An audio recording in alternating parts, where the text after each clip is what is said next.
My name is Carol Frank. I'm with the Great Neck Historical Society, working on planning programs for the community, and it is our pleasure tonight to have all of you here, having braved this terrible weather that we have, the flooding and everything else.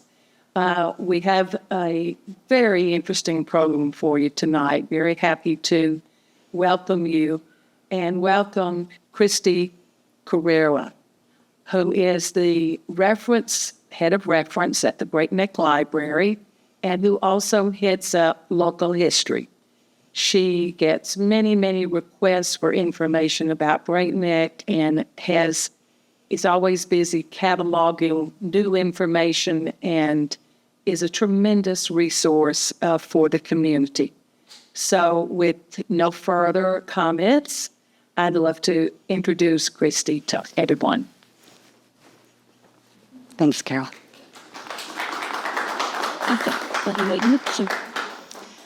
Good evening, everyone. So tonight, I think, was billed as the colorful history of the Great Neck Library, and I think the only thing colorful tonight will be my jacket, and I planned that on purpose. So let's get started. The library has had a very long history and a very cool history. So you may learn a few things that you didn't know, and also may kind of trigger some other things that you may want to learn about it. And I'm happy to take calls and emails later if you have some things that you'd like me to look up, or maybe questions about all things Great Neck. I'll see what I could do for you in getting those things answered.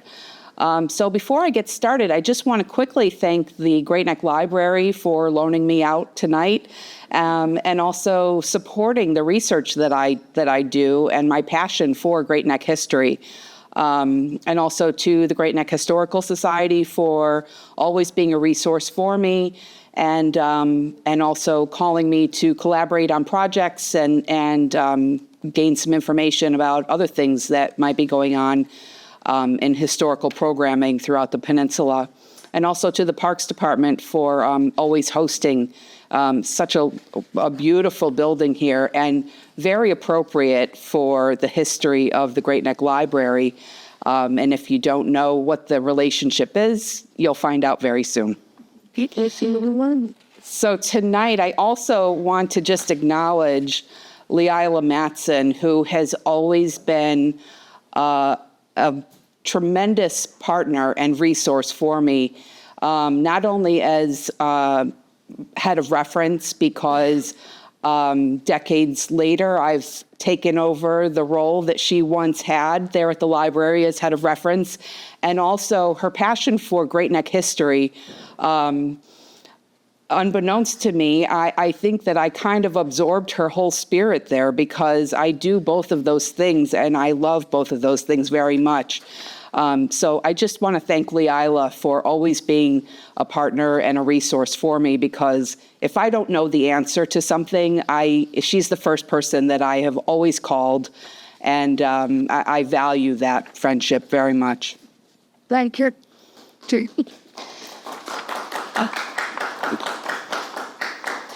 So I'll give you a quick history of the peninsula, very brief, just so you kind of have some perspective on what was happening here on the peninsula before the library and all of these other wonderful things started happening here on the peninsula.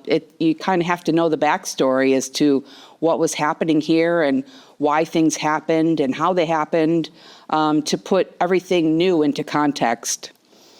So the peninsula, as many people know, had been inhabited by the Matinecock. They were the native Indians that inhabited this peninsula specifically, and their boundaries kind of stretched out a little bit, but they were primarily here in Great Neck. This was their home. And their methods they were fishermen because of the shores. They were tradesmen, of course, because of the water. They would use the Long Island Sound to trade with all points north and east, and also west of here.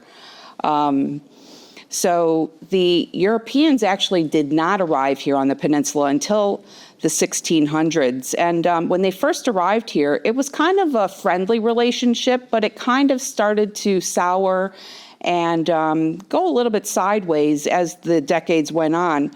The Dutch controlled most of Long Island until about mid-1600s, 1664. And the settlers began quarreling and fighting with the Indians because they claimed that the Indians were damaging their property, stealing their cattle. So there was a little bit of infighting between the two for probably about, well, more than half a century. And the Indian chief who was in kind of controlled most of Long Island was Takapasha. And that name might sound a little bit familiar to you because there are some things, I think there's a Takapasha Pond out in Massapequa, and some other things that kind of pay tribute to Takapasha across Long Island. But he was primarily the person who, anybody who wanted to get business done here in Great Neck at that time between the Indians and the Europeans, they would have to go see him and make a deal and kind of beg and barter and do business with him primarily. And in 1643, there were two settlers that came. They made a deal with Takapasha, probably a little bit of a underhand deal, but they made a deal with him for I believe it was like 120 pounds, English pounds, that they gave him to kind of secure the rights to Great Neck, which may have been a fair deal to him at that time. Not too sure. I doesn't sound like too fair of a deal to me, but that's history for us, right? 1681 was the first town hall established here in Great Neck, and that was by the Dutch and the English. So they had kind of laid their roots and began establishing some protocol for business happenings here on the peninsula. And that was the beginning of the English rule here. The peninsula, if you look at a map of Long Island, we are an island. Some people don't realize that. They kind of don't have the concept that we are a true island. And in the late 1800s, up until the late 1800s, there was no way to get to Great Neck, to Long Island, except by steamboat. So if you look at history, there were a lot of steamboats that would run the whole North Shore. And it would take you 2 hours to grab a steamboat from Great Neck and head back into the city. So it wasn't until the railroad came through in the late 1800s that people stopped being able to hop on the steamboat. They were able to hop on the railroad and come through. In 1880, only 1,000 people lived here on the peninsula in Great Neck, 1,000 people. And I can't even imagine what that looked like, except that I have heard that cows roamed freely here in Great Neck, which is bizarre to me and also kind of exciting. I wouldn't mind seeing that today. And it wasn't, in 1883 is when the Brooklyn Bridge was finally finished and completed. So people were able then to travel to Long Island by carriage, being able to cross the East River to get here to Long Island. So really there was no, this was farmland. There was nothing here and nobody wanted to be here. They would go to the country. They would, this would be a holiday for them to come out to Long Island because it took so long to get here. And one of the more famous photos of Great Neck is the establishment of the railroad. So again, the late 1800s is when that came through. At one point, Great Neck was the end of the stop. This was the last stop. So we probably had more frequenters than any of the other villages on Long Island at the time because this was the last stop on the railroad until they finally built that out. That's where the late 1800s is kind of what puts Great Neck on the map then, as far as history, modern history, and what we know it as. And so a little bit about how the Great Neck Library came to be is kind of a funny story. And I always dream that maybe I'll recreate this machine just for nostalgia and run some kind of program with Louise Udall's Magic Lantern. So she had been vacationing in Vermont with two of her friends one summer. And one of her friends was a prolific lecturer. She was very well spoken. She could speak about anything. And the other friend had a wonderful collection of Greek mythology slides and photographs. So on this vacation, they're in Vermont, they decide, let's create this slideshow and take it to the village up in Vermont, this little village in Vermont. They took this slideshow to Vermont, and it kind of tanked. It didn't go over really well.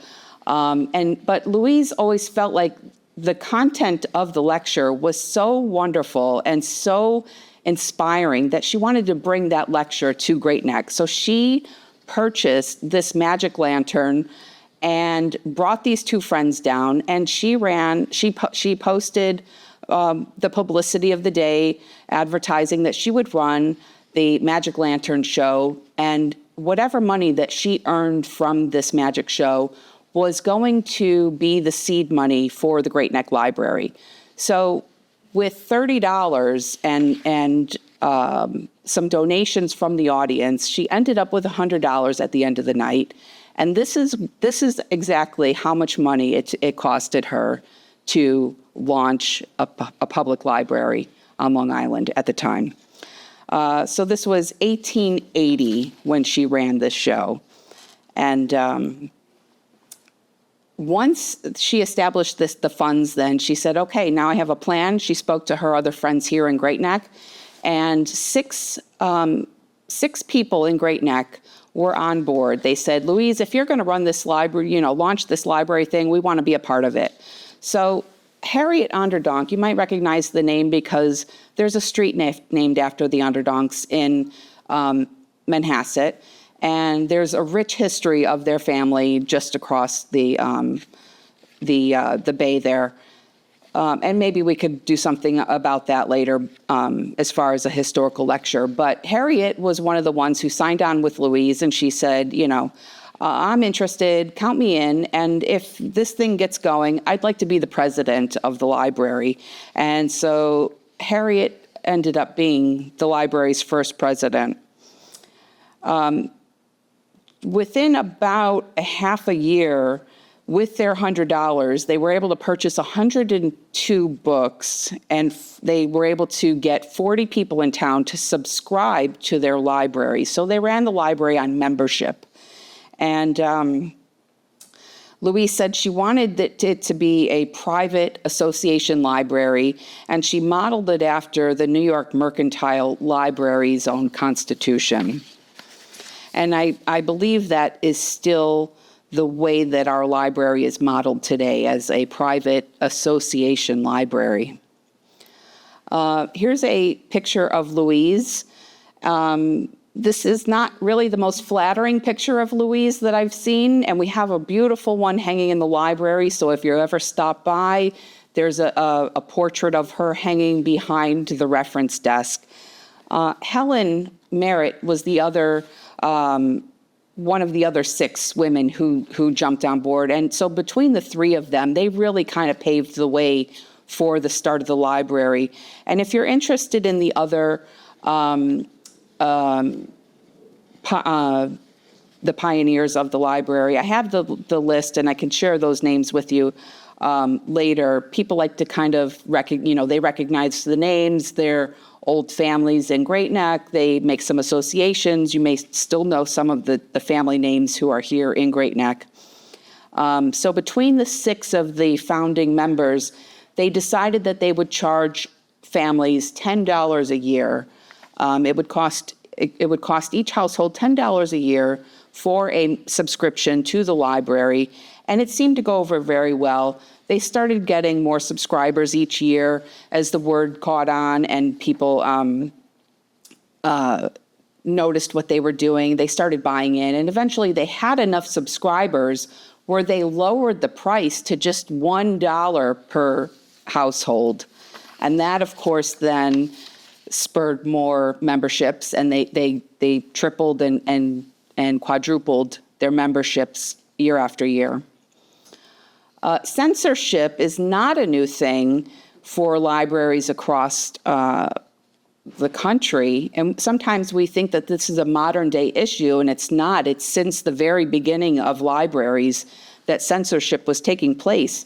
And these books that I've got featured here are well documented in the board minutes of books that the board members decided were not appropriate. They were, quote unquote, unwholesome for the library's collection and for the residents of Great Neck. And one of the most famous books you can see here is The Three Musketeers. And some of us may kind of laugh at that or shake our head at that because we don't understand. It's a classic. Who didn't read The Three Musketeers? What could possibly be wrong with that? So, but even in the board minutes, it was noted exactly what some of their concerns were for these, and it was that some of them were too violent for young adults. Some of them were they were anti-religion or anti-establishment, but each one had a specific reason. So the board decided that each book that was purchased, every single board member on the library board had to read every single book that was purchased. And Rory, I see you here in the audience, and I can't even imagine what that would be like for you today if you had to read every single book that we purchased, because some months we're bringing in hundreds of books. So between 6 people on this board, I mean, they may have had to read 5 or 6 books each, which doesn't even compare to, I can't even imagine how they would sustain that. And over time, they ended up saying, okay, you know what, we're going to relieve the board members of having to read every single book, but we're going to be selective in the things that we're choosing for our collection. So I have a quote here because Louise was actually documented when she was asked about some of the books that the library had been censoring. And so she started visiting libraries in New York City to kind of see what other libraries were doing about censored books. She wanted to get an idea of what they were censoring, why they were censoring, if they were censoring books, and if Great Neck was making the right decision in sustaining this practice. So in 1899, she said, "While I believe most thoroughly in a nice discrimination in the choice of books, I must beg the directors to be more careful about withdrawing books from the library. I cannot help feeling that there is a danger of becoming narrow in our policy and of limiting aspirations of the library. What is meat for one is another's poison, and strong meat cannot be given to babes. In all libraries, there are some books that are unsuitable for some readers, and these books are restricted and kept out of sight.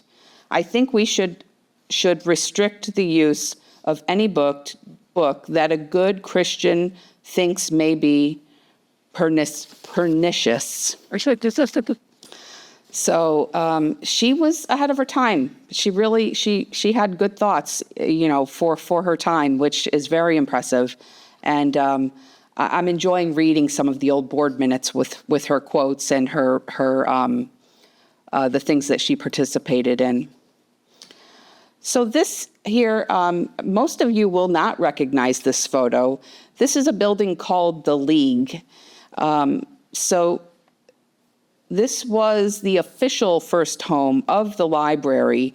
Unofficially, it happened to be a home in Great Neck that was used as the telegraph office, and the librarian was the telegraph operator's mother. So it maybe just have been an office that they were storing books at while they were trying to figure out how to bring this library service to the community. So the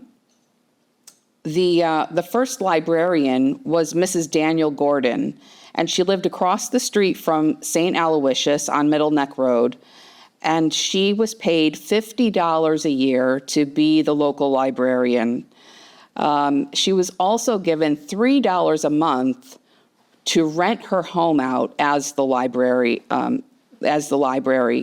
And members of the library were allowed to take one book at a time. They were not allowed two, they were only allowed one book at a time. The library then moved to a room in the League, which is the photo here, and it was the Young Men's Social Club in Great Neck. It was located at 540 Middle Neck Road. And so the organization there saw what the library was doing, and they said, "We have a spare room. We're going to loan it to you, Louise." And so this is where the library first was initiated. For the first 4 years, the board was formed of men and women. In 1893, the ladies were quoted in library documents that said, having men on the board did not work out very well, as meetings were always at night and too difficult for women to travel at night and during bad weather by horse and buggy. So, quote unquote, the men gave way with good grace, and the board resumed with a full slate of women until 1931. In 1845, books were burned and replaced if they were checked out by families who were infected with scarlet fever. And I found this also very interesting, that this isn't COVID was not the first pandemic to affect our library and our services. In fact, I've found 3 other instances that health pandemics affected the library services. So this was one of them. Scarlet fever had broken out in Great Neck, and the library board made a decision that these books should not be returned. These books should not be put back into circulation. They should not even leave that family's house, and they should take care to burn those books, and the library would replace those books. And a little bit later, I'll mention another one, but I found the similarities really interesting, and kind of how the library handled health crisis like this. And so that brings us here to Arundel Avenue Library, also known as the Great Neck House, and a lot of the outside structure still looks the same. Certainly the interior looks very, very familiar in a lot of the old pictures that we see. So the first year here in the library, they recorded a collection of 2,500 books, and the circulation numbers were 5,000. So that at that time, that was a lot, and especially for 252 people using the library. They stayed here for probably about 63 years. They were here until 1970, when the library then was reopened over on Bayview Avenue. And simply because they outgrew this place, they continued to add wings to this building to house the collections and handle programming and services. And at one point, they just said, there's nowhere else we can go with this building. There's nothing more we can do within code, and we need something bigger to handle the growing population of Great Neck. So these were some of the ladies in Great Neck who actually banded together and formed a fundraising committee. They were the ladies of the town. They knew who's who. They knew who had the deep pockets, and they were going to go get those donations. They actually, based on the numbers in all the board reports, they did a very, very good job of soliciting donations and funding the library. The library in 1907, they doubled the collection. Once they moved here, they doubled the staffing. They were growing it by leaps and bounds, which was just incredible, especially for that time. And a lot of you will recognize some of these familiar faces, and these are the the beginning of the Roaring '20s, which was a boom here for Great Neck. In the 1920s, Great Neck, in particular, the village of Kings Point, provided the backdrop to F. Scott Fitzgerald's The Great Gatsby.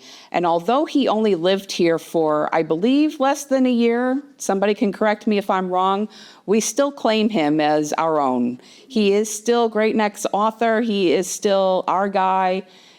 Anybody who you talk to across the entire country, across any generation, will totally identify Scott with Great Neck.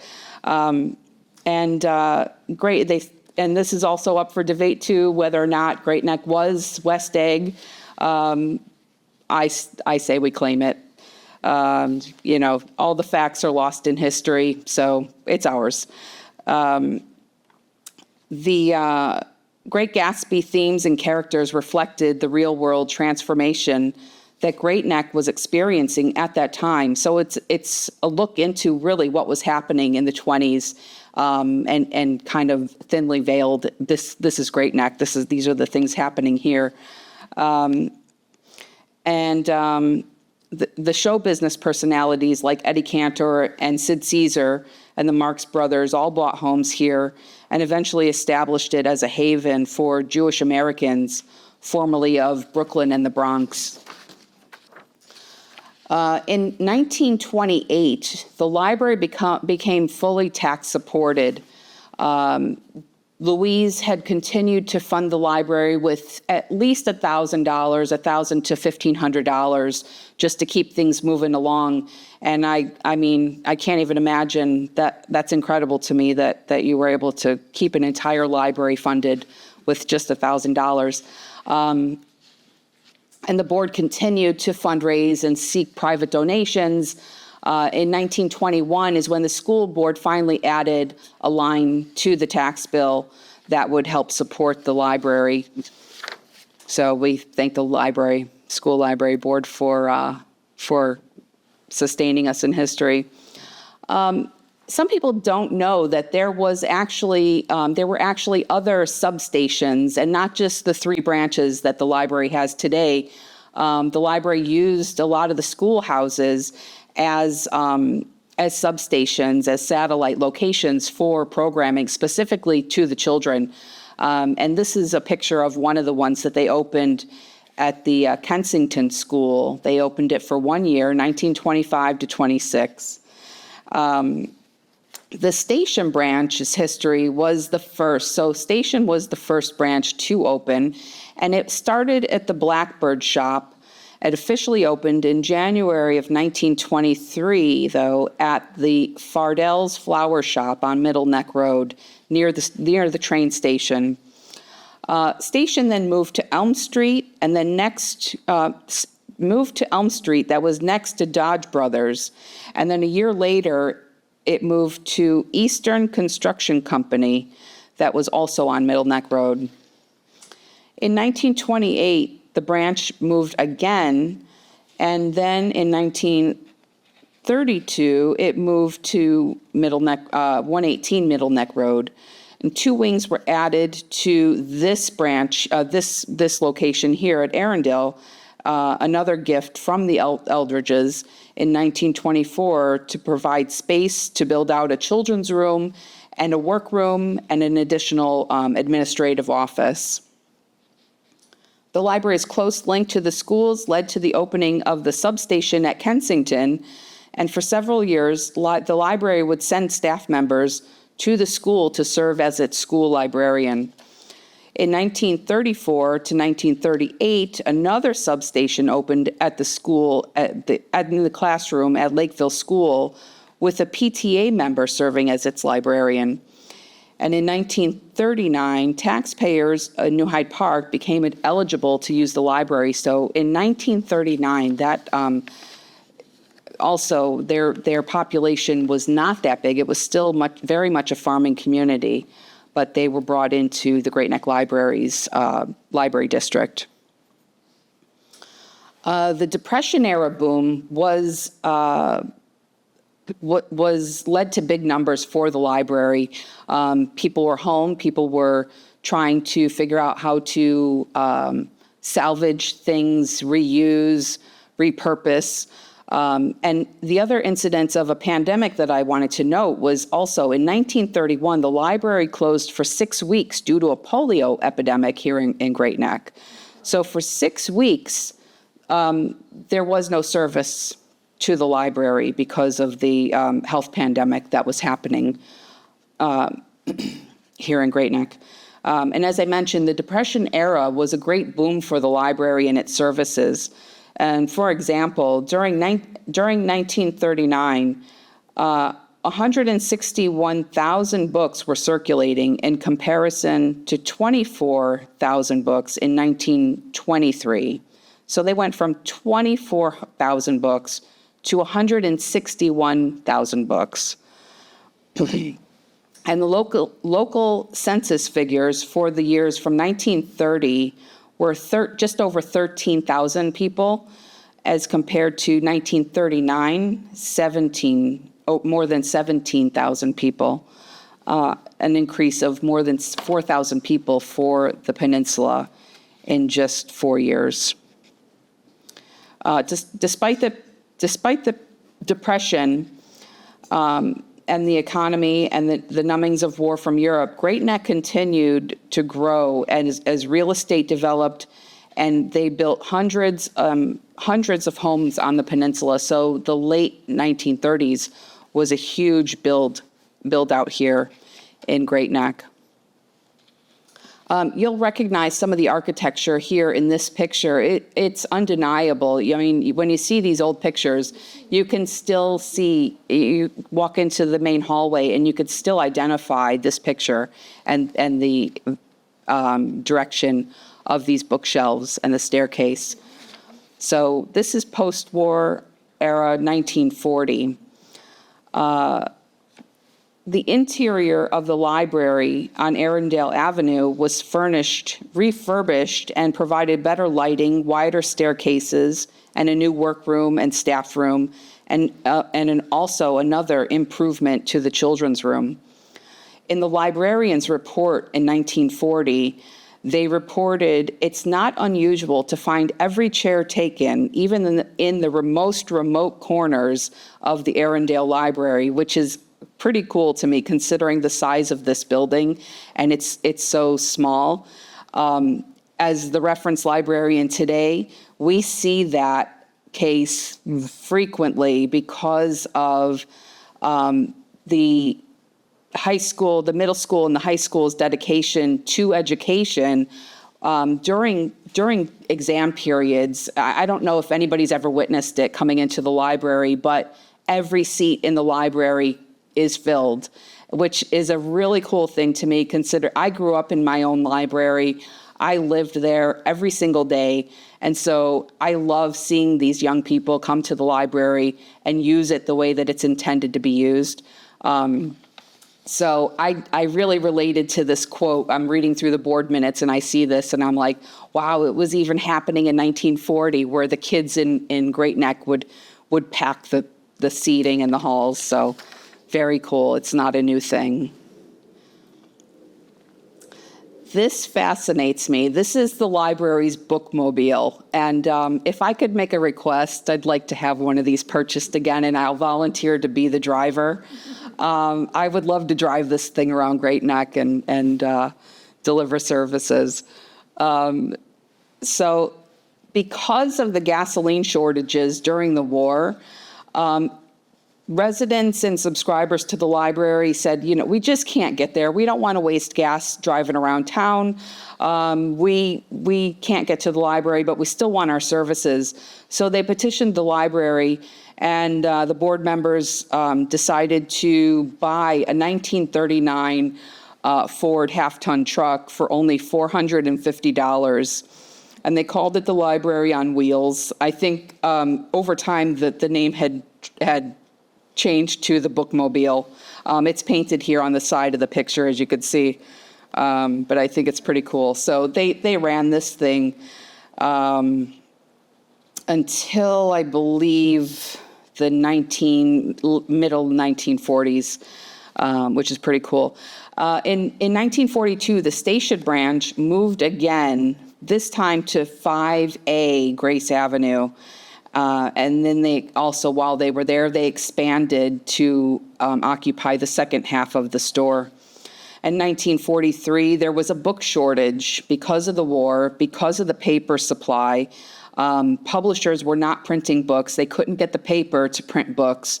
So there was a book shortage because of the scarcity of paper, and the library kind of struggled to put fresh content on the shelves at that time.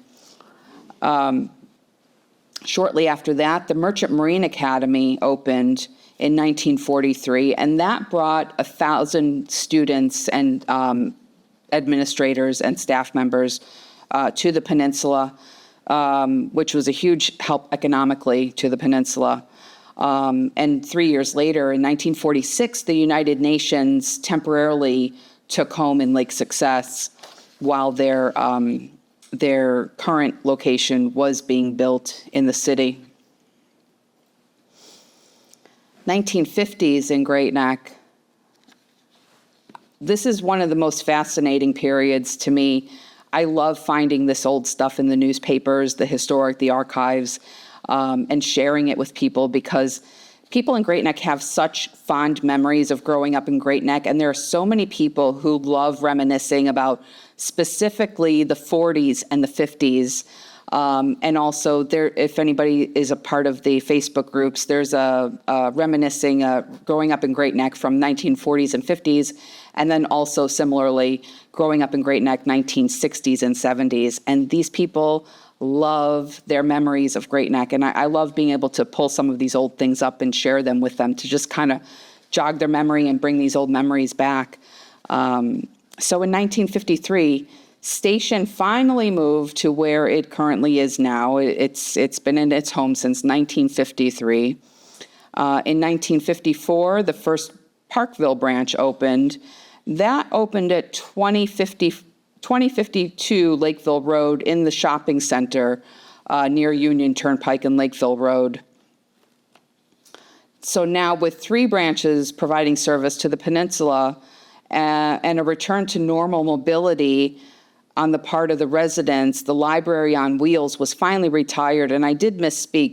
They retired the bookmobile in the mid-1950s once everything was up and running again and all services were fully staffed. The Parkville branch then moved to larger quarters where it is now at the Parkville School Annex in 1959. And the following year, in 1960, Lakeville opened its doors on Northern Boulevard as a result of a petition campaign by Lakeville residents. This is the architect rendering before the Bayview location was even built and considered, and it really does they really did kind of stick true to the design of the building. It's a great drawing that they used to build from on Bayview Avenue. So from 1960 to 66, the board recognized its need to expand and find a new library from the Great Neck House. There was no more space for books, nowhere else to put seating, and the parking had become overloaded and too much for the neighborhood to handle. So because of space problems, programs for the public were limited. They stopped running a lot of programs because it just got too hectic out here in the parking lot and inside the building. So that prompted a constant public comment at board meetings, and the search for the new library began. In 1966, the 2.5 acre site on Bayview Avenue was chosen, and construction for the Bayview site began in 1968. The gala party for the grand opening was attended by thousands of people in Great Neck, and the library finally opened in May of 1970. 1970 to 1989, there was a cultural explosion, and this is kind of what I know Great Neck Library for, is its stellar programming and cultural awareness for programming and serving the community. Under the leadership of then library director Joe Covino, and a lot of people still remember Joe and have really fond memories of Joe as a real champion for the library. He is who's to credit for the professional caliber of concerts and art shows and film programs that were initiated and inspired the volunteer committees. He also brought in a wide variety of children's programs that were presented to appreciative audiences. Always certain to draw crowds were the library's annual art shows. Among them, the most popular was the Contemporary Black Artists in America exhibit that ran every year since 1972.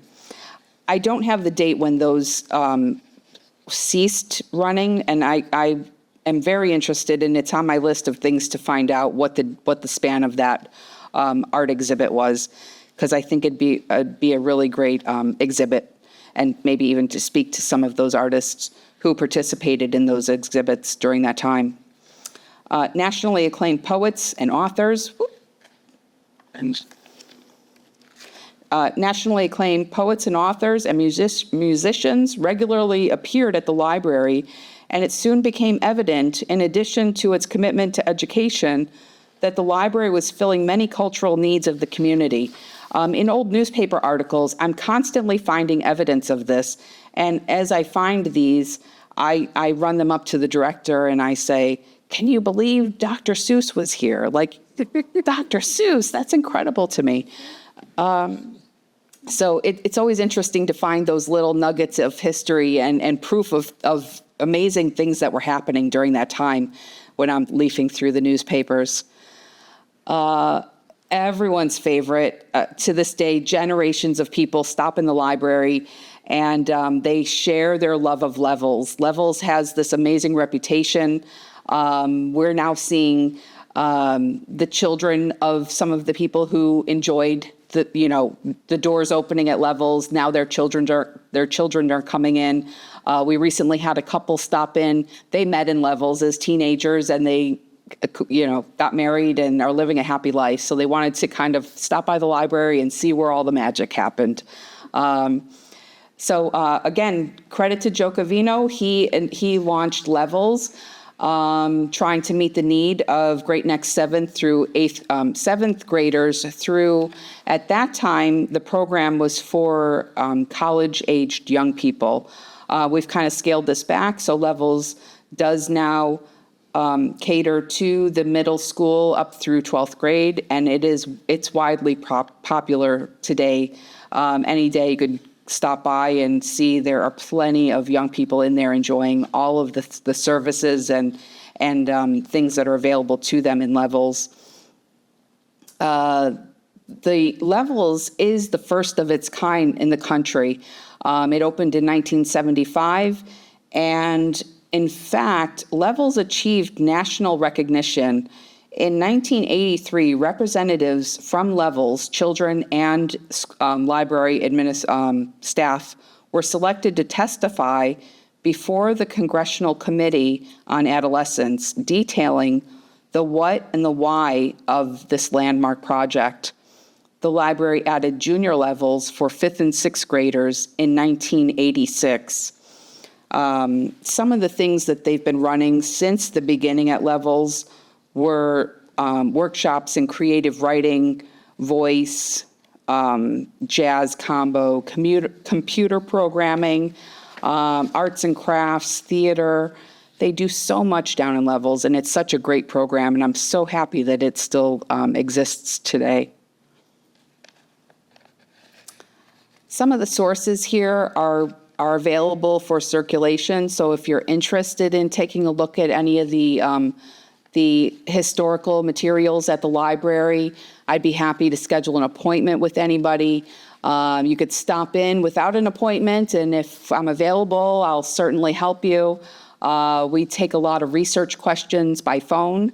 One other note, as I was putting this together, I could have gone on for 2 more hours. I mean, I know this kind of ends in the 1980s, but I think that the rest of, but from 1980s to current is worth 3 more programs at least. I mean, we could probably run one on each decade of the library, because there's so much more that was going on, and there's so many other cool things. And I have tons of photos in the library's archives that people would love to take a look at. So as I find these things, we're doing displays in the library, we're putting them in the newspaper, we're sharing them on Facebook. So you could find all of these things through various venues. I'd like to thank everybody for coming out tonight and partaking in the library's history. I hope that you've enjoyed it, and I hope that it kind of either brought back memories for you or maybe sparked some curiosity about other things that are happening in the library's history. Thank you.